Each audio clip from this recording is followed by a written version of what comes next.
তাজমহল এক নামেই যেন ইতিহাস, প্রেম এবং রহস্যের প্রতিচ্ছবি। এটি শুধু একটি স্মৃতিস্তম্ভ নয়, বরং একটি স্থাপত্যের অসাধারণ নিদর্শন, যা যুগ যুগ ধরে মানুষের হৃদয় ছুঁয়ে গেছে।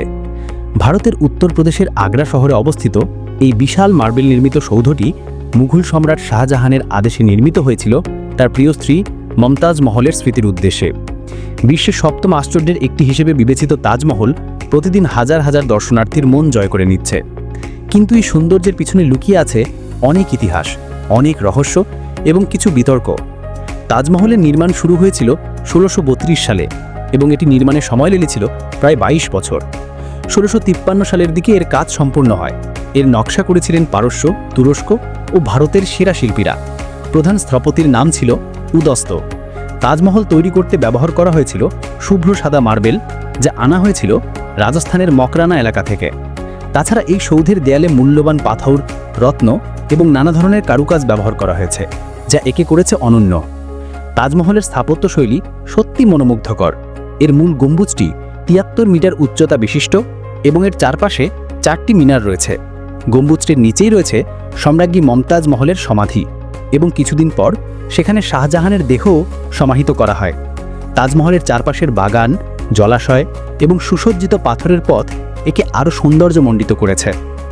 এখানকার নকশা এমনভাবে তৈরি যে চাঁদের আলোতে কিংবা সূর্যোদয়ের আলোতে এর রং এবং সৌন্দর্য প্রতিক্ষণে বদলে যায়। তবে তাজমহল শুধু একটি প্রেমের স্মৃতিস্তম্ভই নয়, এর সাথে জড়িয়ে আছে কিছু রহস্যময় কাহিনী। একটি জনপ্রিয় বিশ্বাস হল শাহজাহান তাজমহলের ঠিক বিপরীতে একটি কালো তাজমহল নির্মাণ করতে চেয়েছিলেন যমুনা নদীর অপর পারে, যেখানে তিনি নিজে সমাহিত হবেন। কিন্তু তার ছেলে ঔরঙ্গজেব তাকে ক্ষমতা থেকে সরিয়ে দেয় এবং এই পরিকল্পনা আর বাস্তবায়ন হয় না, যদিও এই ধারণার পক্ষে কোনো সুস্পষ্ট প্রমাণ পাওয়া যায়নি। তাজমহল নিয়ে আরেকটি আকর্ষণীয় দিক হল এর স্থাপত্য পরিকল্পনা ও প্রকৌশল। এমনকি ভূমিকম্প বা প্রাকৃতিক দুর্যোগ হলেও এর ৪টি মিনার এমনভাবে ডিজাইন করা হয়েছে যে সেগুলো বাইরের দিকে হেলে থাকবে, ভেতরের দিক নয়। এতে করে যদি মিনারগুলো ধ্বংসও হয়, তাহলে তা মূল গম্বুজ বা সমাধির ওপর না পড়ে বরং বাইরে পড়ে যাবে। এটাই প্রমাণ করে মুঘলদের সেই সময়ও কতটা উন্নত প্রযুক্তি ও পরিকল্পনা ছিল। তাজমহল শুধুমাত্র ভারতের গর্বই নয়, এটি আজ ইউনেস্কো ওয়ার্ল্ড হেরিটেজ সাইট হিসেবে স্বীকৃত। প্রতি বছর লক্ষ লক্ষ পর্যটক এই সৌধ দেখতে আসেন বিশ্বের বিভিন্ন প্রান্ত থেকে।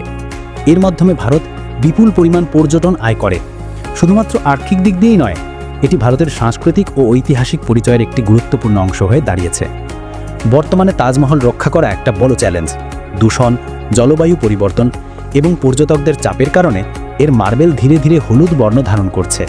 ভারত সরকার ও বিভিন্ন সংস্থা একযোগে কাজ করছে যেন এর সৌন্দর্য ও স্থায়িত্ব অক্ষুণ্ণ রাখা যায়। কখনো কখনো তাজমহলের চারপাশে যান চলাচল সীমিত করা হয়, আবার মাঝে মাঝে মার্বেল পরিষ্কারের জন্য স্পেশাল ক্লে থেরাপি ব্যবহার করা হয়।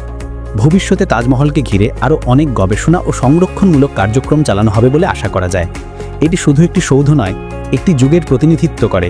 এটি একটি ভালোবাসার প্রতীক, একটি ইতিহাসের নিদর্শন এবং এক অনন্য স্থাপত্যকর্ম।